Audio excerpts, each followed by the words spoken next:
Hello everyone, welcome back to the Mystery Channel 33. I'm here to help solve more missing women, children, and men cases. We'll be learning about the serial killer, the Boston Strangler, and one of his victims. The article is titled Middlebury Girl Slain in Boston. Her name is Patricia Bissette. She fussed at everyone. Okay, this is how she looks. I know the serial killer. If you get on Bloody Mary, aka Gina Page, that is him. JW, something like that, kissing her, whatever. Then that's a cover up just to protect James. But other than that, he's the Boston Strangler. Okay. So this is the title. This is the article.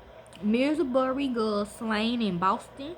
Patricia Bissette fussed at everyone. Middlebury. She was a kind street girl, and she fussed at humanity. That's for sure.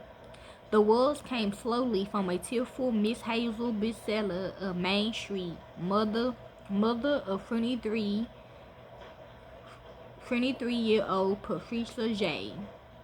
I'm hearing it's over there on New Boston Road, like where Ray Village and Wrestling is at. But they say it's in Boston, Massachusetts. But I heard the apartments is over there by Wrestling and Ray Village, okay? When I see him in this article. Bissette, whose body was found earlier Monday in a Back Bay apartment in Boston. Boston police said Patty Bissette had been strangled. Apparently the 8th victim in a series of greater Boston stranglings of women dating back to last June.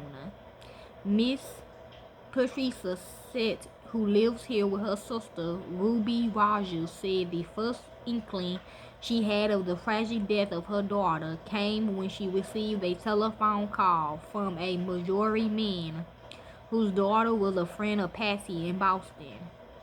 Howard Foster called me and told me I had better call Patty's apartment because something terrible bad happened, Miss Bissette said.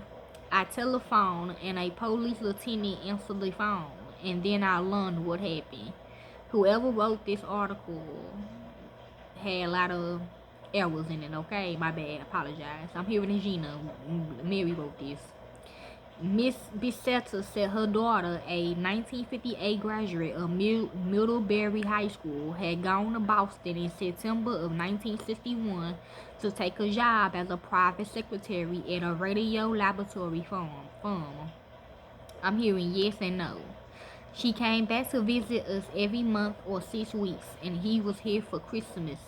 She was here for Christmas, the stunned mother said. Everyone liked her. She was so friendly, and she had such a street disposition. Okay, I don't think it's her real mother saying this. I think this is what Gina's saying. I just can't think what happened. She fussed at everyone. The death of the young girl shocked this quiet, snow-covered college town on New Year's Eve. Yes, her real mother is still alive. She's here right now. She was a quiet, pretty girl, said one Middlebury woman.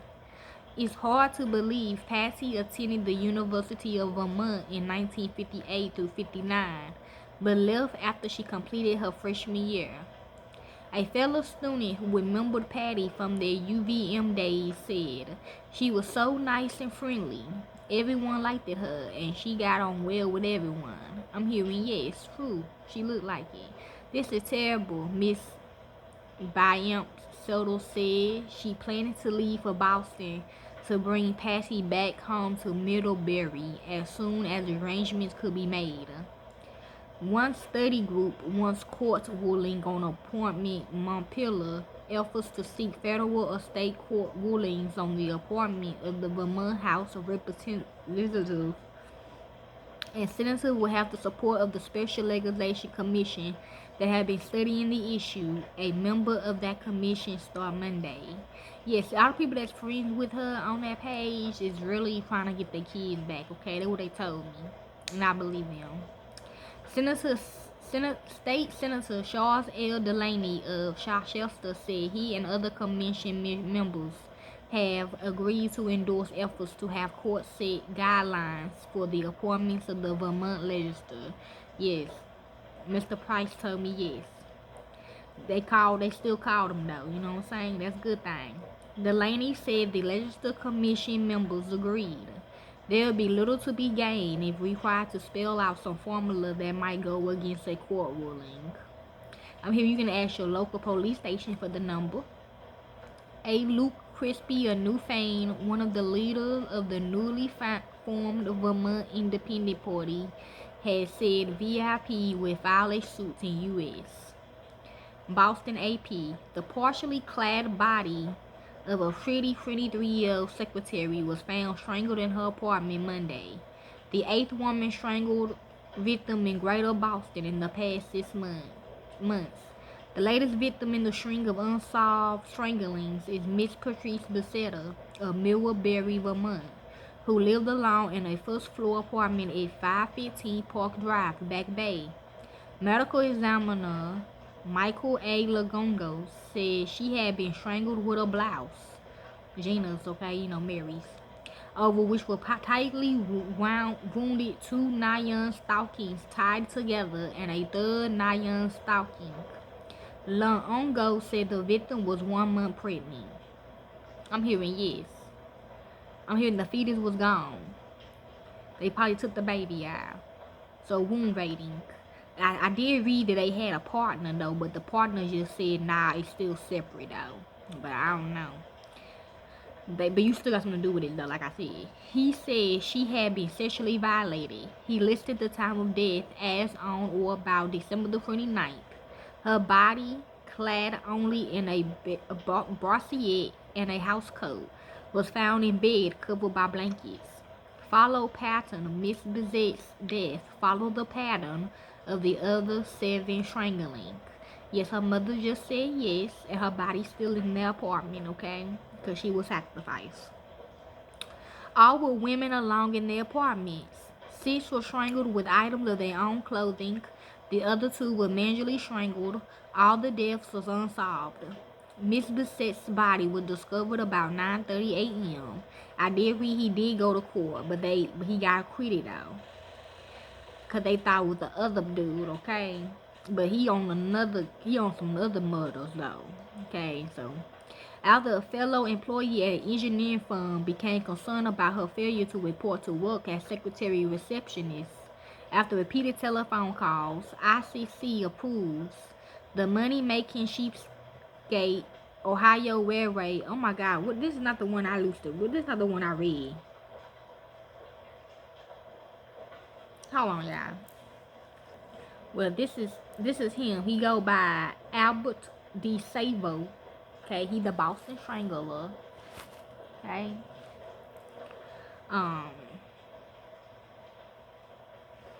Okay, hold on. And the other man they saying he was partner. He go by the Measuring Man. No, that was the Boston Strangler nickname. Okay, in March 1960, when he was arrested for breaking into a house, DeSalvo admitted to being the Measuring Man. This was the moniker for a serial predator who went door to door throughout Cambridge in the guise of a modeling scout. Yeah, this is the one I read.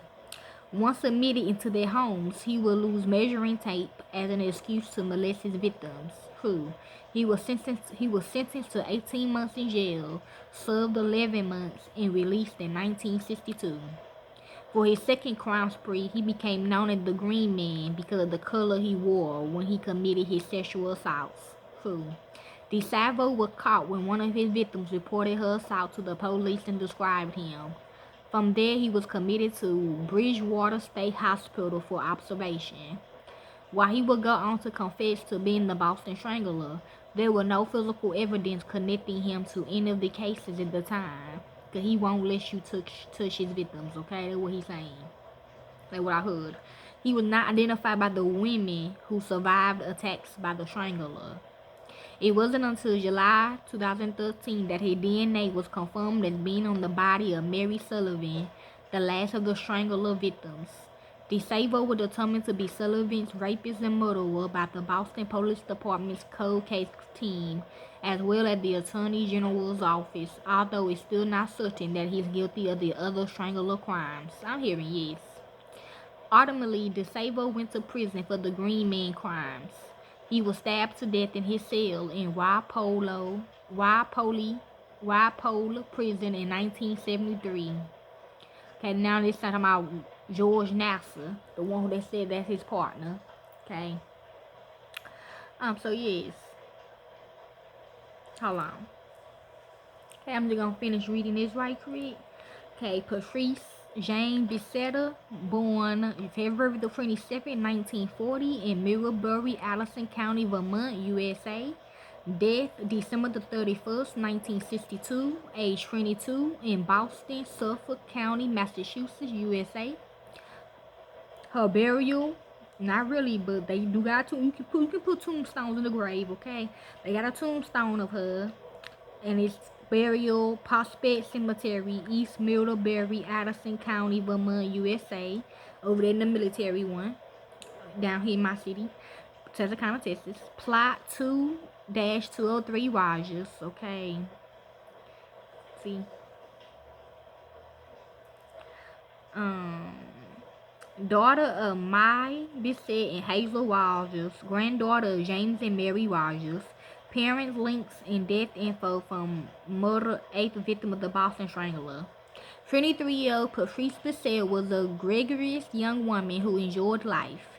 She lived in Boston while working as a secretary for an engineering firm and maintained close ties with her family that lived throughout Massachusetts.